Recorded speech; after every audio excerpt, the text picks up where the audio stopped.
So, you don't want any DLC at all for Kingdom Hearts 3, huh?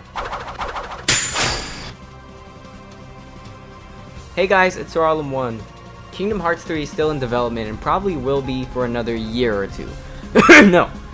Despite that, I had this on my mind, and a lot of people talk about the topic of DLC for Kingdom Hearts 3 a lot. Kingdom Hearts games haven't moved on to consoles of the DLC generation yet, and that means it hasn't really had a chance to sell you any DLC.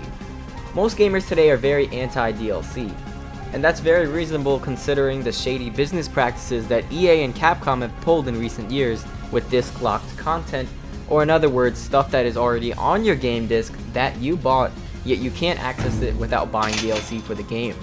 Things like this have actually turned many gamers today to be very anti-DLC, and there are a lot of strong voices out there saying they don't want Kingdom Hearts 3 to be a game that has any form of DLC whatsoever.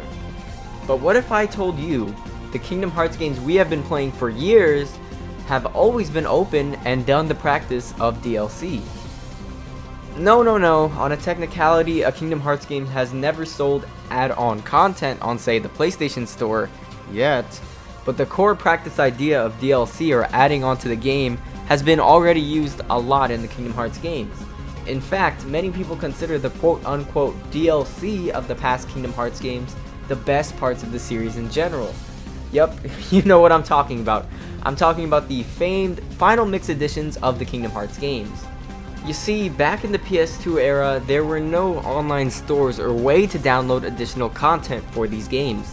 So if Square Enix wanted to add on to a Kingdom Hearts game, their only true option would be to re-release the game with the original bonus content on the same disc.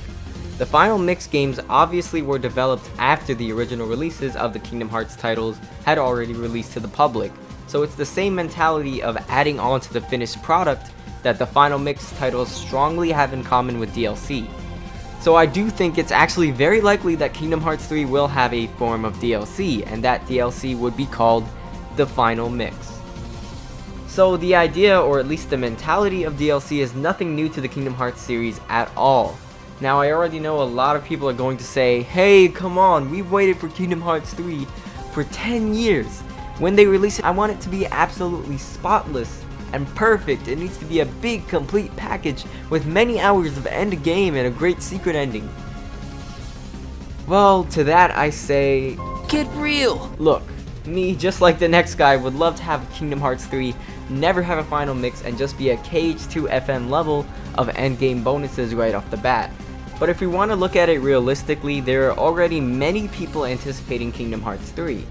No, they have not been working on Kingdom Hearts 3 since the day Kingdom Hearts 2 Final Mix released. They've probably been doing Kingdom Hearts 3 for about 3 years now, honestly. And when they finish the main storyline of Kingdom Hearts 3 in their development cycle, do you really think Square is going to set aside another 6 months to a year for development for the game so they can include post-game bosses just for you? No, Square Enix would probably get a little bit of post-game done, say one secret boss or so like Dream Drop Distance did, and go ahead and release that bad boy to the world. And of course, if the Kingdom Hearts team has many more ideas that they feel like they want to explore and wish to incorporate in Kingdom Hearts 3 after already releasing the game, which if we look at the history of Kingdom Hearts, they usually do, they can add it on to the game with DLC. Now, just because I said the word DLC, a lot of people are going to automatically assume it's a very negative thing. But that's just how the history of Kingdom Hearts game developments have been. Make and complete the game and release it right there and then, polish and release all of the extras and bonuses a year later. It's just how they've been doing things.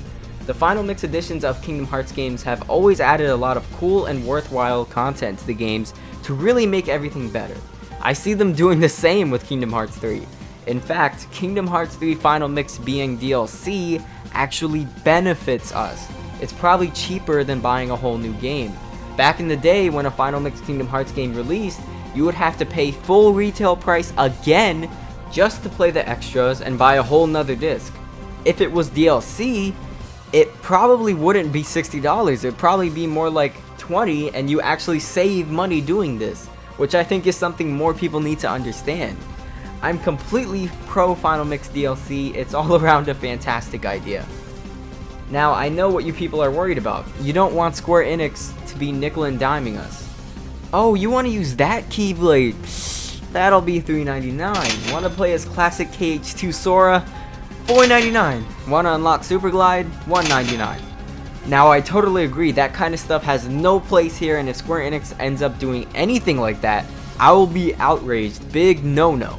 But just one DLC pack, releasing 6 months to a year after Kingdom Hearts 3, that upgrades your game to Final Mix is absolutely perfect. I don't see why anyone would think that's a bad thing.